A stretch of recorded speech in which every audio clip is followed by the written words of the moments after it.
केंद्रीय मंत्री रामदास आठवले यांनी सिम्बा नावाचा बिबट्या घेतला दत्तक। केंद्रीय सामाजिक न्याय राज्यमंत्री रामदास आठवले यांनी बोरिवली पूर्वेतील संजय गांधी राष्ट्रीय उद्यानात सिम्बा नावाच्या बिबट्याला वर्षभरासाठी दत्तक घेतलाय। 6 वर्षापासून केंद्रीय मंत्री रामदास आठवले यांचा मुलगा जीत याच्यासाठी बिबट्याला दत्तक घेतलाय। यावेळीही तो आपल्या कामगारांसह बचाव केंद्रात गेला आणि दत्तक घेतले।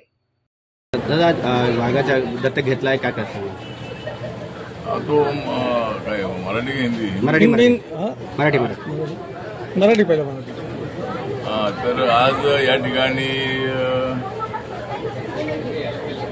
राजीव गांधी नॅशनल पार्क ही अत्यंत मोठी असणारी अशा पद्धतीची पार्क आहे आणि देशामध्ये सर्वात मोठी असणारी अशा पद्धतीची त्या नॅशनल पार्क आहे।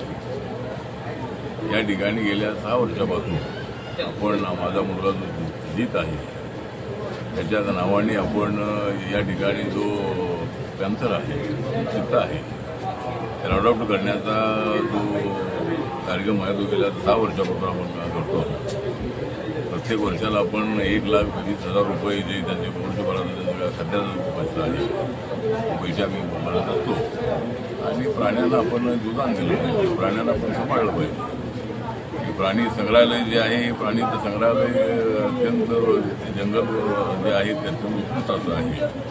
मुंबईसारख्या शहरामध्ये हजारो एकरात हे जंगल आहे आणि याचा जगाच्या नकाशावर याचं नाव आलं पाहिजे या दृष्टिकोनातून आपला प्रयत्न राहणार आहे।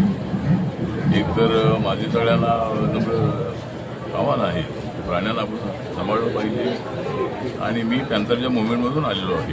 पॅन्थर हा जो प्राणी आहे या कुणावर अन्याय करत नाही, पण त्याच्यावर जर कोणी अन्याय करण्याचा प्रयत्न केला तर तो त्याचा प्रतिकार करण्याचा प्रयत्न करत असतो। स्वभाव त्या प्राण्याचा आहे।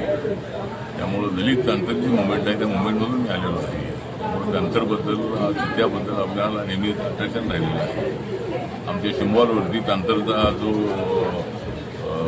फोटो आहे तो नेहमीच आमच्या त्या पॅन्थरच्या काळामध्ये असायचा। त्यामुळं आपण पॅन्थरला अडॉप्ट केलेलं आहे आणि या ठिकाणी प्रत्येक वर्षाला आम्ही येतो आणि मल्लिकार्जुन जिथे वरिष्ठ अधिकारी आहे त्यांच्यासोबत आमची चर्चा होते। या ठिकाणी काही अडचणी असतील त्या असतो आणि प्रत्येक वर्षाला शिंगोच्या वाढदिवसाच्या निमित्ताने आम्ही करतो आणि त्याला या ठिकाणी येऊन आम्ही भेटत असतो। हिंदी